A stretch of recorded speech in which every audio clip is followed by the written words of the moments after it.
para penduduk segera mengumpulkan kayu bakar dari segala penjuru selama berhari-hari. Ismail bayi menangis sambil menghentakkan tangan dan kakinya. Tidak ada Tuhan kecuali Allah, tiada sekutu baginya wahai kaumku. Assalamualaikum warahmatullahi wabarakatuh. Hai teman-teman, balik lagi di kanal YouTube aku bersama aku April. Terima kasih yang sudah klik video ini. Semoga teman-teman selalu diberikan kesehatan, dilancarkan rezekinya, dan dimudahkan segala urusannya. Amin amin ya robbal alamin. Aku sebenarnya pengen banget sering-sering upload, tapi apa daya banyak banget yang harus aku kerjakan. Semoga kedepannya aku bisa sering-sering upload dan sapa teman-teman semua, amin. Oke teman-teman, sesuai dengan judul, hari ini aku akan membahas kisah Nabi Ibrahim alaihissalam. Teman-teman, menurut aku kisah Nabi Ibrahim ini panjang banget. Jadi aku harap-harap cemas, takut banget teman-teman bosan. Tapi semoga aku bisa membawakan kisah ini dengan baik, jadi teman-teman bisa menikmatinya sampai selesai. Amin amin ya robbal alamin. Nabi Ibrahim merupakan salah satu nabi dan rasul yang mendapatkan gelar ulul azmi, yaitu manusia yang mendapatkan ujian berat melebihi manusia lain dan memiliki kesabaran yang luar biasa. Dakwah Nabi Ibrahim ini sangat berpengaruh hingga beliau mendapatkan julukan sebagai bapak para nabi dan juga kekasih Allah. Dikatakan bapak para nabi karena dari keturunannya banyak melahirkan nabi-nabi. Salah satunya adalah Nabi Ismail dan Nabi Ishak. Keduanya adalah anak dari Nabi Ibrahim. Sekarang kita langsung masuk ke kisah Nabi Ibrahim. Nabi Ibrahim adalah anak dari Azar yang masih merupakan keturunan Sam bin Nuh. Nabi Ibrahim lahir pada tahun 2295 sebelum Masehi di negeri bernama Mausul di Babilonia. Nabi Ibrahim lahir pada zaman kerajaan Raja Namrud. Raja Namrud merupakan seseorang yang sangat kejam, bengis, bahkan mengaku dirinya ini adalah Tuhan semesta alam. Pada suatu ketika, Raja Namrud mendapatkan firasat melalui mimpinya. Dalam mimpinya itu, ada seorang anak laki-laki yang akan menyusahkannya dan meruntuhkan kerajaannya. Kemudian, Raja Namrud bertanya kepada ahli ramal atau ahli nujum untuk menafsirkan mimpinya. Dikatakan pada bulan ini dan tahun ini akan lahir seorang bayi laki-laki yang akan memecah belah patungmu, menghancurkan agamamu, dan menggulirkan tahtamu. Raja Namrud kemudian menurunkan perintah untuk membunuh setiap bayi laki-laki yang lahir. Bahkan, Raja Namrud juga memerintahkan kepada pasangan suami istri untuk tidak berhubungan badan selama masa periode itu. Kemudian Raja Namrud juga memerintahkan para pengawalnya untuk menjaga di setiap pintu-pintu rumah warga atau rumah rakyatnya. Azar, ayah Nabi Ibrahim, yang kala itu sedang diliputi rasa bahagia karena istrinya sedang mengandung, pun juga diliputi rasa ketakutan karena ditakutkan Raja Namrud akan membunuh ayahnya. Atas kuasa Allah Subhanahu wa Ta'ala, Allah tidak menampakkan tanda-tanda atau ciri-ciri bahwa ibu Nabi Ibrahim ini sedang mengandung. Hingga pada suatu malam, ibu Nabi Ibrahim ini merasakan bahwa kelahirannya sudah semakin dekat. Kemudian segeralah ibu Nabi Ibrahim pergi menuju sebuah goa di bukit. Di sana ibu Nabi Ibrahim menunggu kelahiran Nabi Ibrahim. Kemudian ibu Nabi Ibrahim melahirkan, merawat, kemudian meninggalkan Nabi Ibrahim dengan berat hati. Allah kemudian memerintahkan malaikat Jibril untuk merawat Nabi Ibrahim. Di dalam goa disebutkan bahwa Nabi Ibrahim ini tumbuh sangat cepat. Bahkan bisa berbicara dan berjalan pada usianya ke-20 hari. Disebutkan pula bahwa ketika Nabi Ibrahim berusia 1 hari, itu seperti bayi berusia 1 bulan. Dan ketika berusia 1 bulan, itu seperti anak berusia 1 tahun. Mukjizat pertama Nabi Ibrahim adalah keluarnya keju, madu, dan susu secara bergantian dari ibu jarinya. Sehingga nutrisi untuk Nabi Ibrahim kecil pun selalu tercukupi. Setelah meninggalkan Nabi Ibrahim, ibu Nabi Ibrahim kembali setelah genap 1 tahun. Ketika Nabi Ibrahim keluar dari goa, ditaksir usianya kira-kira seperti anak 12 tahun. Ketika malam tiba, Nabi Ibrahim melihat sebuah bintang dan berkata, "Inilah Tuhanku." Akan tetapi ketika bintang itu tenggelam, Nabi Ibrahim berkata, "Aku tidak suka yang tenggelam." Nabi Ibrahim menarik keyakinannya. Ketika Nabi Ibrahim melihat bulan terbit, Nabi Ibrahim berkata, "Inilah Tuhanku." Akan tetapi setelah bulan tenggelam, Nabi Ibrahim yakin kalau bulan itu juga termasuk makhluk. Kemudian tatkala Nabi Ibrahim melihat matahari, ia berkata, "Inilah Tuhanku yang lebih besar dan bercahaya." Maksudnya lebih besar daripada bulan dan bintang. Namun lagi-lagi ketika matahari tenggelam, Nabi Ibrahim berkata, Semua ini tidak pantas menjadi Tuhanku. Malam saat itu juga Nabi Ibrahim berkata, sesungguhnya jika Tuhanku tidak memberi petunjuk kepadaku, pastilah aku termasuk orang-orang yang sesat. Kemudian Nabi Ibrahim berkata dan berteriak, tidak ada Tuhan kecuali Allah, tiada sekutu baginya wahai kaumku. Sesungguhnya aku melepas diri dari apa yang kamu sekutukan. Sesungguhnya aku menghadapkan diri kepada Tuhan yang menciptakan langit dan bumi, dan aku bukanlah termasuk orang-orang yang mempersekutukan Allah. Semua makhluk mendengarnya. Selanjutnya Nabi Ibrahim pergi menuju ayah dan ibunya. Kemudian Jibril datang kepada Nabi Ibrahim untuk menuntun Nabi Ibrahim menuju ke ayah dan ibunya. Ketika melihat Nabi Ibrahim, ayahnya Azar langsung melompat dan merangkul Nabi Ibrahim karena ia melihat cahaya, keelokan, dan kebaikan dari Nabi Ibrahim. Ada juga yang meriwayatkan bahwa Nabi Ibrahim ini dijemput atau dituntun oleh Haran, yaitu kakaknya Nabi Ibrahim. Azar adalah seorang yang cukup terkenal pada masa itu. Karena Azar adalah seorang pembuat patung. Bukan patung biasa, melainkan patung untuk disembah oleh Raja Namrud dan para pengikutnya. Termasuk juga Azar. Semasa remaja, Nabi Ibrahim sering bertanya kepada ayahnya tentang siapa Tuhannya atau siapa Tuhan sesungguhnya. Namun, ayahnya selalu menghiraukan Nabi Ibrahim. Sampai suatu ketika, Nabi Ibrahim bertanya kepada ayahnya, wahai ayah, terbuat dari apakah patung-patung ini? Maka ayahnya menunjuk sebuah kayu dan mengatakan bahwa ini adalah bahan bakunya. Ibrahim pun mempertanyakannya lagi, apakah itu Tuhan? Benda yang hangus di perapian? Untuk menghentikan pertanyaan Nabi Ibrahim kecil, ayahnya kemudian menyuruh Nabi Ibrahim untuk menjual atau menjajakan patung buatannya ke pasar. Namun karena iman dan tauhid yang sudah Allah ilhamkan dalam dirinya, Nabi Ibrahim merasa tidak semangat untuk menawarkan patung-patung itu, bahkan secara sengaja mengejek patung-patung itu kepada calon pembeli. Siapa yang mau membeli patung-patung diam yang tak berguna ini? Gitu kata Nabi Ibrahim. Melalui berbagai cara, Nabi Ibrahim menyadarkan tentang kesia-siaan menyembah patung berhala ini. Dan Nabi Ibrahim berupaya berdakwah seraya mengenalkan Tuhan kepada banyak orang. Nabi Ibrahim dengan kelembutannya juga mengajarkan tauhid kepada ayahnya. Meminta ayahnya untuk berhenti menyembah berhala dan berhenti melakukan kesesatan. Namun ayah Nabi Ibrahim ini menolak dan meminta Nabi Ibrahim ini untuk diam.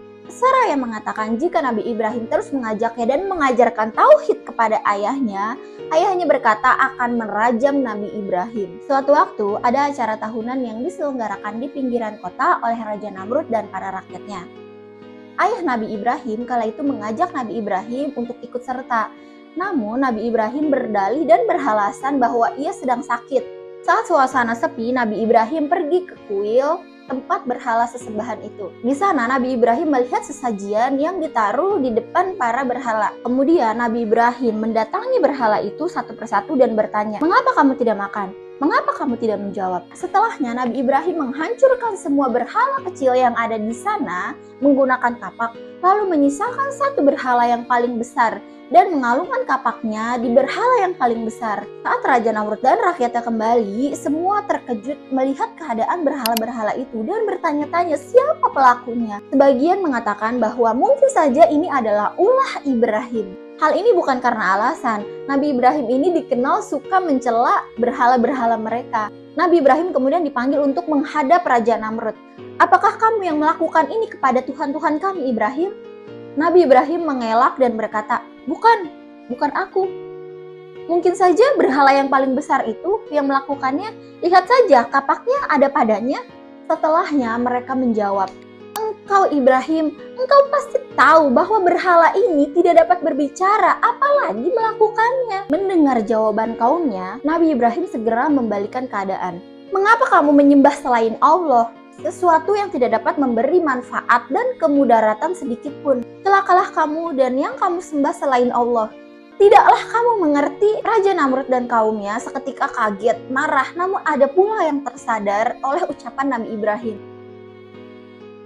Para penduduk tidak bisa menang debat dengan Nabi Ibrahim, sehingga mereka mengalihkan permasalahan dengan menggunakan kekuatan untuk membungkam Nabi Ibrahim dengan cara melemparkan Nabi Ibrahim ke dalam api. Namun sebelum Nabi Ibrahim dibakar hidup-hidup, Nabi Ibrahim dipenjara selama 1 tahun tanpa makan dan minum. Namun Allah kembali menugaskan malaikat Jibril untuk memberi makan dan minum Nabi Ibrahim supaya Nabi Ibrahim tetap hidup. Kemudian diusulkan kepada Raja Namrud untuk membakar Nabi Ibrahim hidup-hidup di depan khalayak agar para penduduk dapat terus mempercayai Raja Namrud. Raja Namrud pun menerima saran itu. Setelah diputuskan bahwa Nabi Ibrahim akan dihukum bakar, para penduduk segera mengumpulkan kayu bakar dari segala penjuru selama berhari-hari. Kemudian mereka menggali lubang yang sangat besar sebagai tempat kayu-kayu tersebut dinyalakan. Api menyala sangat besar dan tidak ada yang bisa mendekat. Nabi Ibrahim diikat dan dibelenggu, kemudian dilemparkan ke dalam api. Saat dilempar ke dalam api, Nabi Ibrahim berkata, "Cukuplah Allah sebagai penolongku." Allah juga memerintahkan api, "Wahai api, jadilah kamu dingin dan menjadi penyelamat untuk Ibrahim." Kobaran api tersebut hanya membakar ikatan Nabi Ibrahim, tidak dengan tubuh dan pakaiannya. Ketika api mereda, Nabi Ibrahim keluar dari pembakaran itu dan seketika penduduk terkaget. Sebagian ada yang tetap menjadi pengikut Raja Namrud, sebagian ada yang menjadi pengikut Nabi Ibrahim. Masya Allah. Kemudian Nabi Ibrahim dan pengikutnya berhijrah dari Irak ke Syam.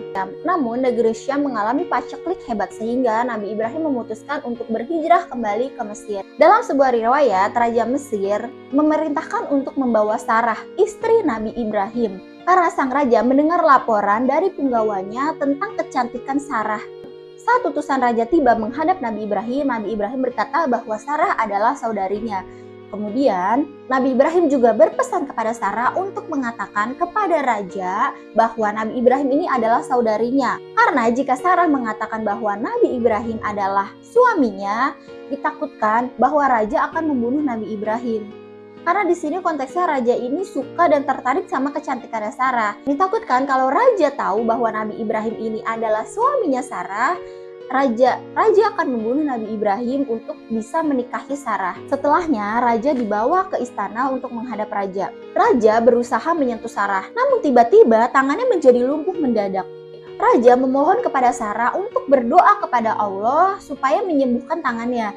Sarah melakukannya dan tangan raja pun sembuh. Kemudian raja mengulangi dan berusaha menyentuh Sarah. Tiba-tiba tangannya menjadi lumpuh kembali, bahkan lebih parah daripada sebelumnya. Raja kemudian meminta lagi kepada Sarah untuk berdoa kepada Allah untuk menyembuhkannya dan berjanji tidak akan melakukannya lagi. Sarah pun melakukannya dan berdoa untuk kesembuhan raja. Akhirnya raja pun sembuh. Kemudian raja melepaskan Siti Sarah dan menghadiahkan seorang budak yang bernama Siti Hajar. Ujian lain Nabi Ibrahim adalah belum memiliki keturunan dari pernikahannya dengan Sarah. Sarah pun merasa bahwa ia tidak mungkin lagi bisa memberikan Nabi Ibrahim ini keturunan mengingat usianya yang sudah tua. Kemudian Sarah pun memerintahkan Nabi Ibrahim untuk menikahi budaknya, yaitu Siti Hajar. Nabi Ibrahim kemudian menikahi Siti Hajar. Tidak lama dari pernikahan mereka, Siti Hajar pun mengandung dan melahirkan anak pertama mereka, yaitu Nabi Ismail. Dalam perasaan sukacita menyambut anak pertamanya, Allah memberikan ujian lagi kepada Nabi Ibrahim agar membawa Siti Hajar dan anaknya Ismail ke tanah Mekah yang tandus. Oleh karenanya, Nabi Ibrahim beserta Siti Hajar dan Ismail bayi menuju Mekah menggunakan seekor unta. Kemudian setelah berminggu-minggu perjalanan, akhirnya mereka pun sampai di tanah Mekah yang tandus dan kering, di tempat di mana Masjidil Haram sekarang berada. Sementara di sekitar mereka tidak ada tumbuh-tumbuhan atau air yang mengalir. Siti Hajar pun mencoba memohon kepada Nabi Ibrahim untuk tidak meninggalkannya di sini.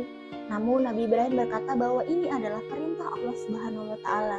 Nabi Ibrahim tetap meninggalkan istri dan anak yang telah ditunggu selama puluhan tahun ini sendirian. Sebelum pergi, Nabi Ibrahim berkata kepada Siti Hajar, "Allah yang telah memerintahkan dan membawamu ke sini, dan Allah lah yang akan melindungi dan menyertaimu di tempat ini. Percayalah wahai Hajar bahwa Allah tidak akan menelantarkanmu di sini.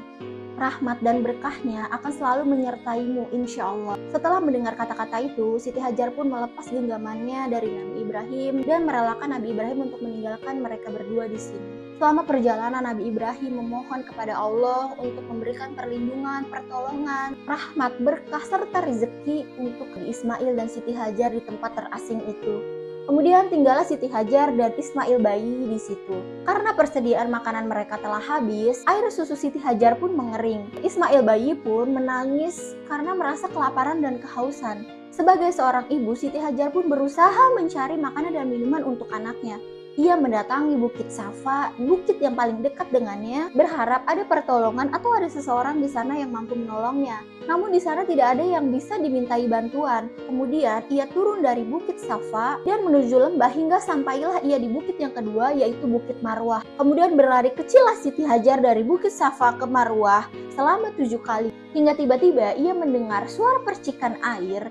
Kemudian Hajar mengikuti gemericik suara air tersebut.